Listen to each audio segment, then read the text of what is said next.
Bueno, sean todos bienvenidos en esta segunda sesión de introducción a la Sagrada Escritura. En primer lugar, pues vamos a encomendarnos en las manos de nuestro Padre Celestial, diciendo todos juntos en el nombre del Padre, del Hijo y del Espíritu Santo. Padre Celestial, antes de empezar nuestra clase, deseo invocar tu presencia para darte gracias por este nuevo día. Te pido tu paz, tu gracia, tu misericordia y tu orden perfecto en nuestras actividades. Te pido que bendigas todo lo que se hable, piense, decida y se haga en esta sesión de clases, para que aún nuestros más pequeños logros sean testimonio de tu gloria. Renueva mis fuerzas para hacer nuestro trabajo de la mejor forma posible. Señor, danos un corazón generoso para atender con amabilidad a todas las personas y no ser indiferente a sus necesidades. Ojos para descubrir lo mejor en los que me rodean. Una boca que sonría con frecuencia, que diga frases optimistas y que enmudezca para los rumores y palabras ofensivas. Una mente abierta a todas las ideas para pensar bien de los demás y entender sin prejuicio a los que piensen distinto a mí. Especialmente, Señor, danos una fe profunda para creer en tu palabra y una voluntad decidida para actuar correctamente y hacer el bien. Amén. Vamos a continuar con lo que ya veníamos hablando en la primera sesión. Para aclarar ahora, hoy vamos a tratar el tema sobre el canon de las escrituras. Pero antes de eso vamos a definir algunos términos. Cuando hablamos de Primer Testamento, también podemos llamarlo Testamento judío o Biblia hebrea, canon hebreo, Tanakh y Antiguo Testamento. Cuando manejamos estos términos o conforme vayamos estudiando, encontremos estos términos, quiere decir que estamos hablando del mismo término, o sea, son sinónimos. También cuando decimos Segundo Testamento, Testamento cristiano, canon del Neotestamentario o Nuevo Testamento, son la misma. Y si encontramos ahí versión griega, Biblia griega, canon alejandrino, versión de los 70 o Septuaginta, es la misma, es el mismo término, solo para aclarar. Ahora vamos a ver, ¿qué es el canon?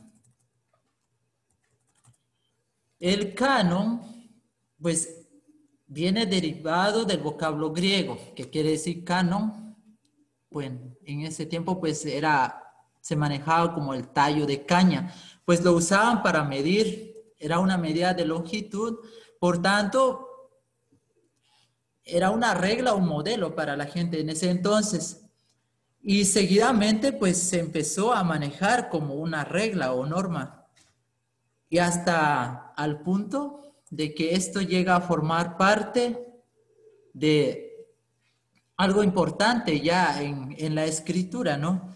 Y entonces se usa ya en un lenguaje religioso.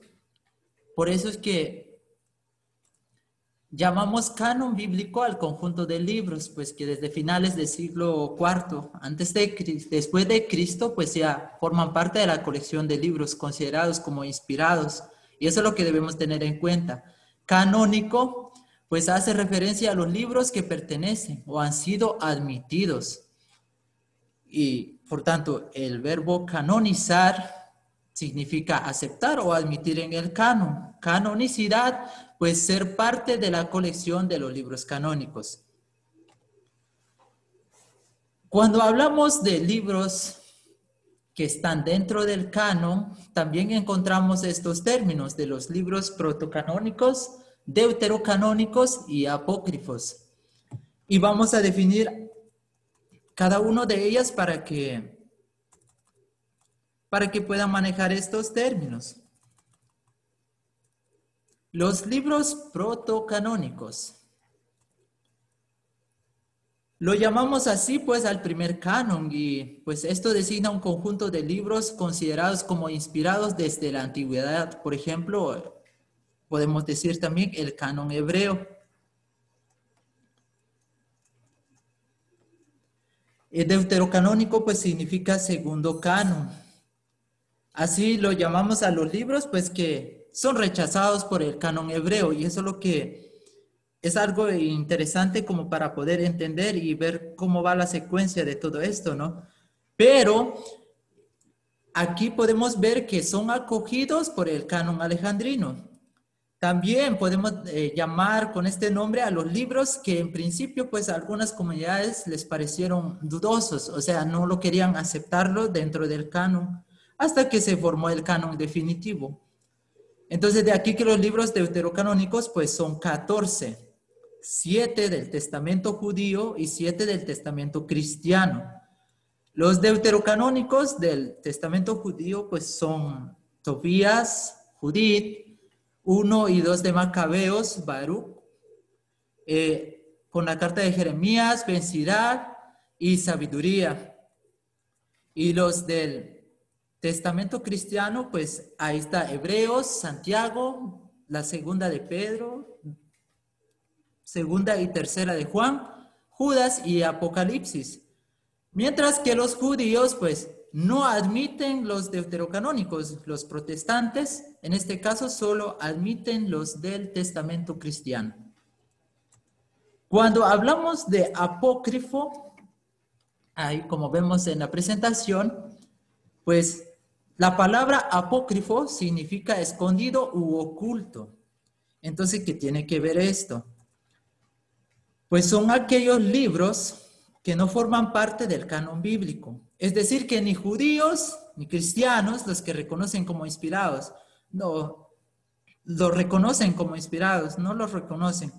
Entre los libros apócrifos, pues tenemos que destacar los del Antiguo Testamento y también del Nuevo Testamento. Y porque estos son un conjunto de obras literarias escritas entre los años 200 antes de Cristo y 200 después de Cristo, bueno, aproximadamente. Los del Nuevo Testamento pues son obras cristianas del siglo I que no entraron en el canon. Y los protestantes utilizan el término apócrifos para referirse a lo que nosotros llamamos deuterocanónicos.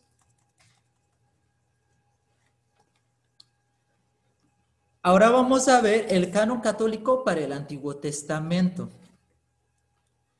Comprende 46 libros. Y esto es algo interesante, pues. El Antiguo Testamento en hebreo está formado, en este caso, por 39 libros y tiene una división que es lo que vemos aquí en la pantalla: la ley, los profetas y los escritos. Ahora vamos a ver un poquito sobre la secuencia, cómo se fue dando todo esto. Bueno, en la antigüedad, pues los judíos consideraban que existían dos cánones de los libros santos. En primer lugar está el canon breve, que es el palestinense, y el canon largo, que es el alejandrino. El Antiguo Testamento en griego, que es lo que llamamos canon largo, está formado por lo que les acabo de decir, 46 libros. La versión griega de la Biblia, conocida como de los 70, llamada también Septuaginta, cuenta con 7 libros más, que es lo que ya mencioné hace rato. Y entonces, y también aparecen ahí algunas secciones griegas de Esther y de Daniel. Pues estos libros son conocidos frecuentemente, aunque la expresión pues no sea necesaria, la más adecuada, como deuterocanónicos. Y ahora vamos a ver en cuanto a lo que son los apóstoles, ¿no? Pues los apóstoles, en este caso, al llevar el evangelio al imperio grecorromano, pues utilizaron el canon alejandrino, que es lo que llamamos canon largo, que son 46 libros. Y ya en el siglo III, pues comenzaron las dudas sobre la inclusión de los deuterocanónicos. Pues, ¿por qué? lo que causó esto fueron las discusiones con los judíos en las cuales pues los cristianos solo utilizaban los libros protocanónicos. Y ahora vamos a ver, si nos damos cuenta en la pantalla, ahí aparecen los nombres de los padres de la iglesia que dudaron de estos libros. Pues tenemos en el 373 a San Atanasio, 386 Cirilo de Jerusalén y 389 Gregorio Nacianceno. Mientras que aquí vemos que hay otros padres de la iglesia que mantuvieron como inspirados también los deuterocanónicos. En el 379 pues tenemos a San Basilio, 430 a San Agustín y 461 a León Magno. A partir, y esto es un dato muy importante que deben tener en cuenta, a partir del año 393, pues diferentes concilios, primero regionales y luego ecuménicos, fueron precisando la lista de los libros canónicos para la iglesia. Entonces, en el año 393 tenemos el concilio de Hipona, el 397 tenemos el concilio de Cartago, y seguido pues el concilio florentino en 1441. Y entonces la última fue en el 1546, que es el concilio de Trento. En este último, bueno, solemnemente el 8 de abril de ese mismo año se definió, oigan bien, dogmáticamente el canon de los libros sagrados. Los protestantes solo admiten como libros sagrados los 39 libros del canon hebreo. El primero que negó la canonicidad de los 7 deuterocanónicos fue Carlos Tadio en 1520. Ahí como lo vemos en la pantalla.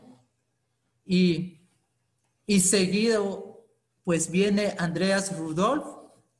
Y de ahí en 1534 pues está Lutero y 1540 tenemos a Calvino.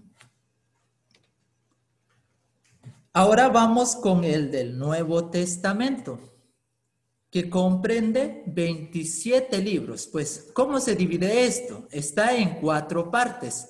En primer lugar tenemos los Evangelios, Hechos de los Apóstoles, Epístolas y Apocalipsis. ¿Cómo se fue dando esto? Pues en los orígenes de la iglesia, si nos damos cuenta, la regla de fe pues se encontraba en la enseñanza oral de los apóstoles y de los primeros evangelizadores.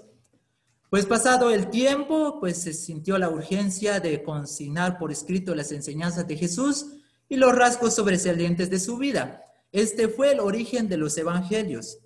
Por otra parte, pues vemos a los apóstoles que alimentaban espiritualmente a sus fieles mediante cartas, ¿no? Según los problemas que iban surgiendo en cada grupito o cada sociedad que había en ese entonces. Este fue el origen de las epístolas, por eso es que surgieron las epístolas. Además, tengamos en cuenta, circulaban también entre los cristianos, pues, del siglo I, 2 obras más de personajes importantes. Por ejemplo, los Hechos de los Apóstoles, escrita por Lucas, y el Apocalipsis, bueno, de la escuela de Juan. Entonces, a fines del siglo I y principios del siglo II, el número de libros de la colección variada de una iglesia a otra, pues a mediados del siglo II, las corrientes heréticas, pues se manifestaron de manera, o sea, alarmante en este caso, con el aparecimiento de algunos personajes, pues heréticos como, aquí vamos a mencionar, pues quizás no vamos a especificar cada uno de ellos. Tenemos a Marción de Sinope, a Montano de Ardabau, y que son los que más podemos mencionar. Entonces, ahora, pero eso no nos concierne ahora. Vamos a ver lo de del Nuevo Testamento. ¿Por qué surgió este Nuevo Testamento? Entonces, ¿por qué surgió este nombre? Nos podríamos preguntar qué significa ese nombre.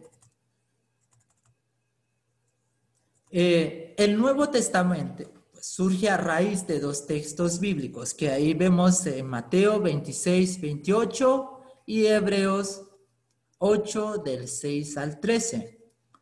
Significa pues nueva alianza o nuevo pacto.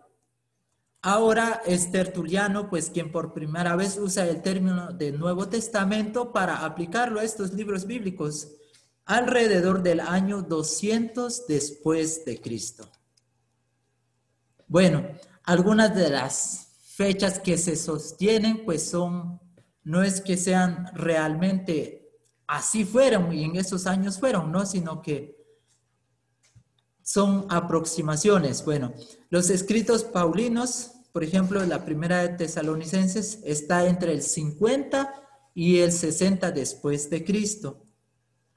Los evangelios sinópticos están entre el 65 al 80 después de Cristo. Las cartas deuteropaulinas, por ejemplo, la segunda de Tesalonicenses, Colosenses, Efesios, primero y segundo de Timoteo y Tito, están entre el 70 al 100 después de Cristo.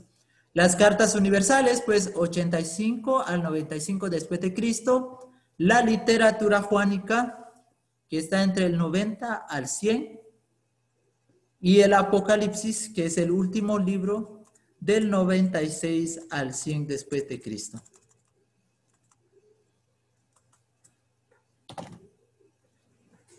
Bueno, esta es la primera parte de esta sesión, pues los invitamos a que puedan realizar las siguientes actividades que se les proporciona para que se vaya complementando. Igual las lecturas hay que leerlas para complementar así las páginas que se les van indicando en cada sesión. Entonces eso es lo que hay que llevar a cabo para poder